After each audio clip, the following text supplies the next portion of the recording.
Hey, all right. I um I hope Larry actually watches this because he's um he is always so faithful to let me know when my sound isn't working right. And so I got this little microphone thing. And it seems to do really well about the background noise. So hopefully it won't have a lot of issue with the air conditioner and everything running in the background because I want privacy. So I've got my windows up. Uh, okay. Okay. So today I went to, I got gas on the way into work and I stopped at the marathon. I felt led to go to the marathon. Yes, I let God tell me where to go get gas. I let him tell me where to go for everything, really. And I went to the marathon and I had known that I haven't gone there in a minute. God hadn't had me go there, but they had quite a bit of, I knew I had some.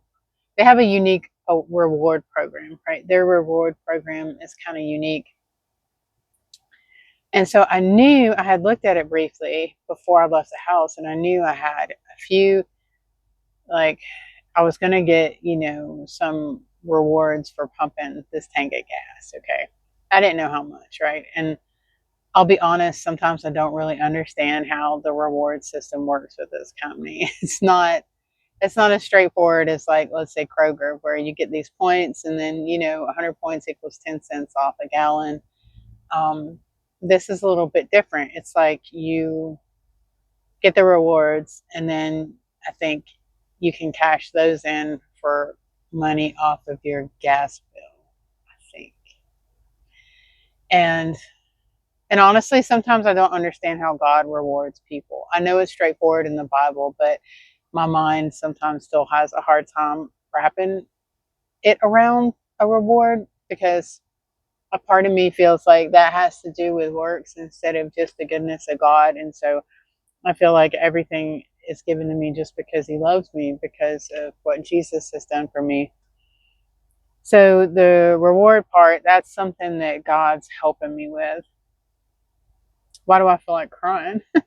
Okay. Anyway, I get a text after I pump the gas and it said that I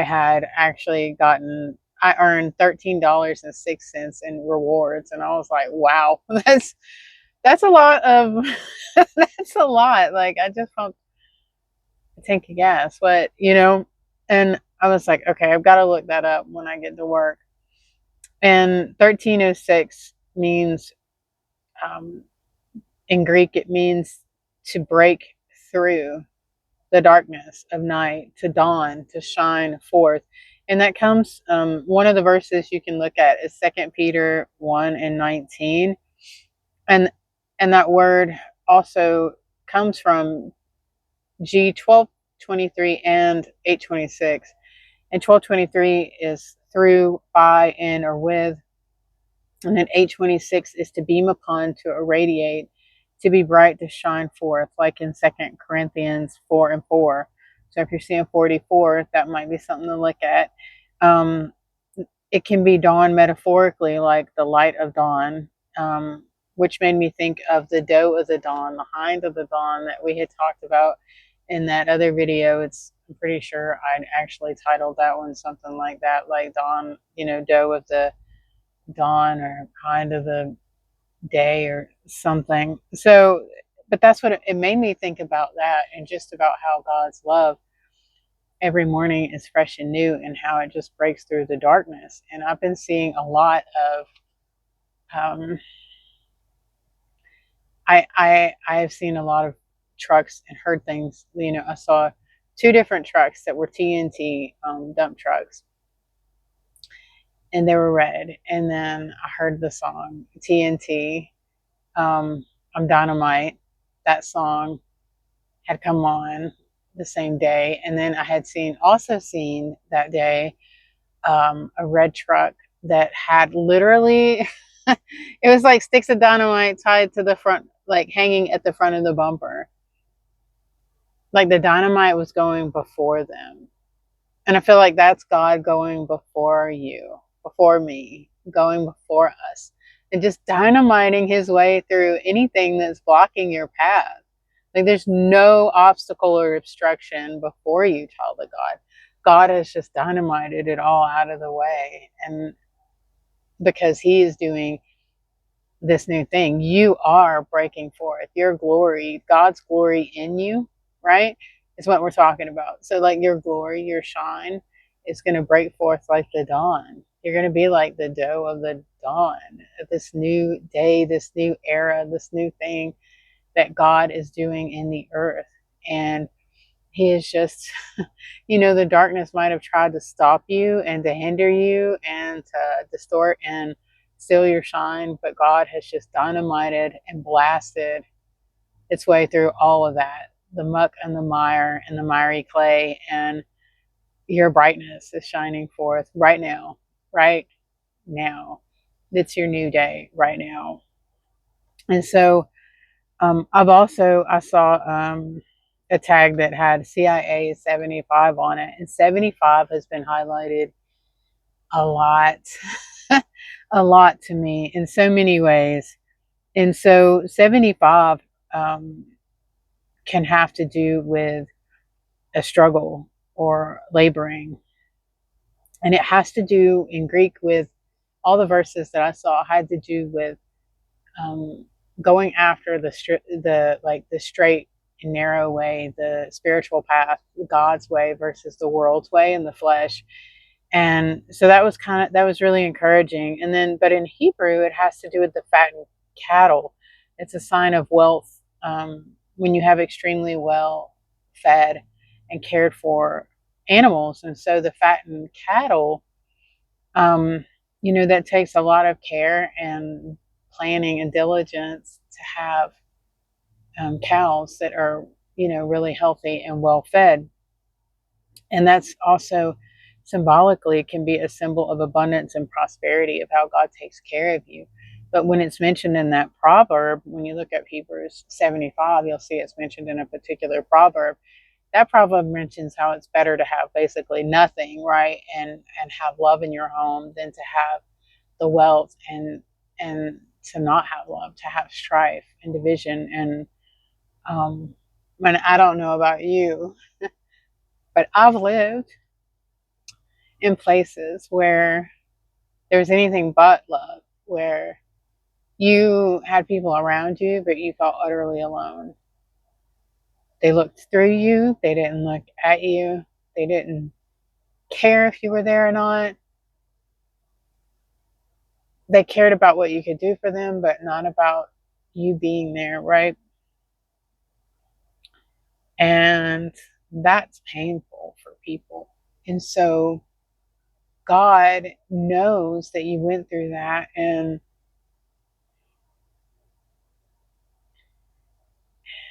he's bringing that urgent care that you need, right? And he's bringing it to you now. Like you've run your race and your marathon, right? You've followed after him with all your heart and mind. And so he's giving, as your dawn is breaking, right? As you're, holding on to him and you're riding the dawn with Jesus and you're dancing, in the sky with him, dancing on the waves and like that song, so to speak. But I can see like dancing in the sky, like at the pinnacle point of the mountain, you meet and you dance together in the sky.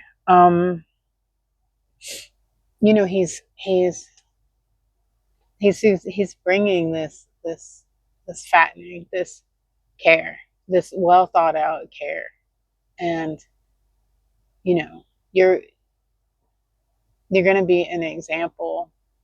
The way he's loving you, and I'm not saying he hasn't done this before, okay, but now you're able to receive, and you're not going to self-sabotage or go out and pick things on your own effort, right? You're trusting him to bring you what he wants you to have and what would be best for you and would bring you the most joy, right? The real authentic, the real Jeep. And so he's bringing you that real thing, and so that is going to bring you the most joy. And because you have a heart that is after him and after that love, then he can trust to give you this because you're at a place to receive it and to appreciate it and to not harm it. And if we're honest, a lot of us would have really hurt people in certain things if we had them in different seasons, right? We wouldn't have appreciated it. We wouldn't have known what to do with the blessing, right? Not really, if we're really honest, right? And I don't know about you, but God wants me to share this. So, and I don't really like talking about this kind of stuff, but okay. Um, so, uh, so like for me, I've been consecrated and set apart for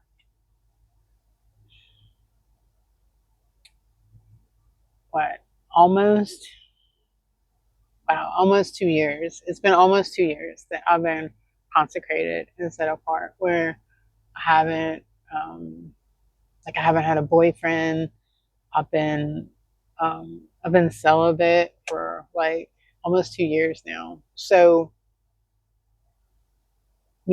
just trust in the Lord to, I mean, I don't know about other people, but I wanted to make sure, one, I wanted like, God's best.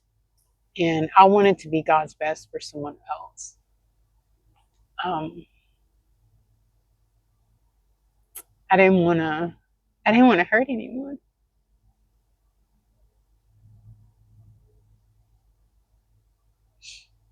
But it took God. I remember at the beginning of my season, a little before the beginning of my season, actually, um, I remember him coming to me and he told me, he said, I'm going to teach you how to receive.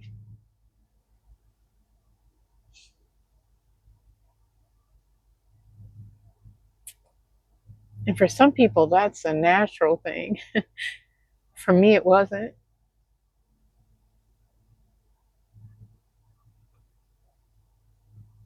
For me, it wasn't. Because um,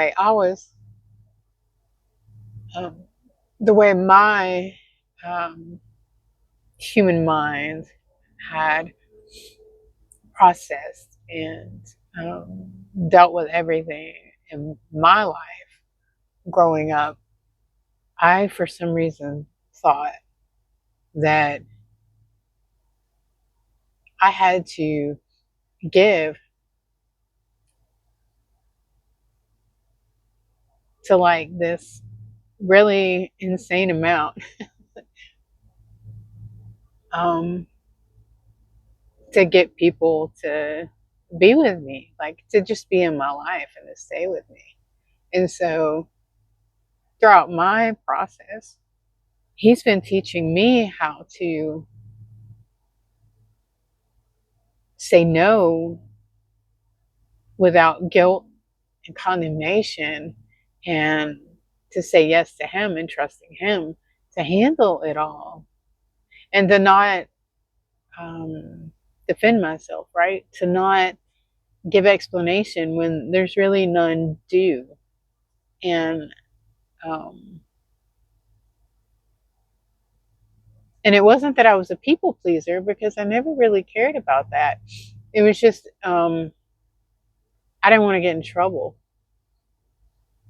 Like growing up, I didn't want to get in trouble. I didn't want to get yelled at. I didn't want to get fussed at all the time. So I would try to mitigate and limit that, right? So, but when he takes you through these grooming processes and these healing things, you get to see how you're not in that anymore.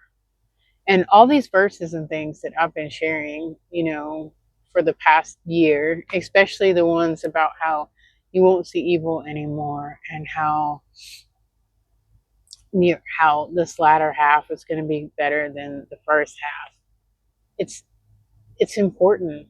It's important to know that that's God's promise, and that Sarah, in Hebrews, it talks about, in Hebrews 11:11, it talks about how Sarah counted God faithful. It wasn't her faith, it was the fact that she was like, okay, God will keep his promises. It's just the fact that that God will keep his word, right? He's not a man that he should lie. You don't have to have some great faith. You just got to believe that God's going to handle it, like that God will keep his word. That's it. We overcomplicate things, but that's really it. And like just reminding yourself if you get freaked out. And I feel like I got squirreled there somewhere. But so that's me, right? That's what God has been doing over these, past couple of years, specifically with me, and showing me, what He wants for me and what I would like, and how much more I deserve than what I settle for. Wow. I mean, yeah, yeah. So, okay, and Holy Spirit brought it up again. 75, also something cool I found when I was studying out 75, because I was seeing it so much, and I was like, what does 75 mean to you, Lord? And I was asking him and seeking him to know more. And um, I saw that Abraham had actually, when he left his family and set out with the promise of God that he would father many nations, if I'm not mistaken, he was 75 years old. Now, he lived to be 175. So, at that, even there, right, his latter half was greater than his first half. He lived he lived 25 years more in that second half than he did in the beginning. And how much greater was his life after that, right? I mean, wow. I mean, Abraham was amazing when you think about it. So, count God faithful. It doesn't matter if you can do it. It doesn't matter anything about you. It's just about counting God faithful, that God will do it, that God is faithful to keep his promises. And if you're unsure, then be like the dad and say, Lord, I believe, but help me with my unbelief. And he will help you, I promise. So I need to wrap it up because of time's sake. But I love you all, and I hope this blesses someone, and I hope you have a great day. And I'll be back with you soon. And Larry, I hope you're doing good. I haven't seen you on here. I'm praying for you and for all of you guys that and ladies that subscribe. I really appreciate you guys. And or if you just casually watch or stalk, whatever. God's got you. And I love you guys, and I'll talk to you again soon.